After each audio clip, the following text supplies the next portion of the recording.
Alors, évidemment qu'il faut discuter de tout cela avec les parents, avec les familles, avec les enfants eux-mêmes, etc. Mais je pense que l'on aurait tout à gagner à avoir une réflexion, non pas sur des 9 demi-journées avec quelques heures. J'ai quand même, je me permets de le dire, assisté à un échange dans le cadre de la journée du réseau des villes éducatrices l'autre soir, où tout de même on s'est battu pendant une demi-heure pour savoir s'il y avait un quart d'heure de plus ou un quart d'heure de moins. Et je me dis que quand on en est là, sur ce dossier-là, on n'a pas avancé d'un pouce depuis 30 ans. On n'a pas avancé d'un pouce. Très clairement, on doit réfléchir à un aménagement des temps de vie de l'enfant, dans lesquels on va organiser des jours éducatifs.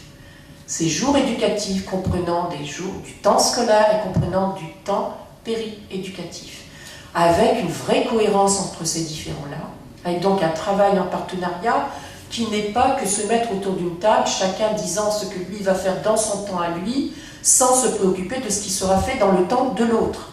C'est vraiment mettre en cohérence les différents projets d'école, de la collectivité, territoriaux, etc. C'est mettre une cohérence dans tout ça. Et là, moi je dis qu'on aura innové, enfin, et que peut-être on pourra avoir un changement en profondeur, parce que c'est comme ça, c'est vraiment comme ça pour moi, que la refondation de l'école pourra se faire. Si on a vraiment déjà mis en place une organisation, une structure, un système qui permet qu'on repense autrement l'école et autrement les apprentissages.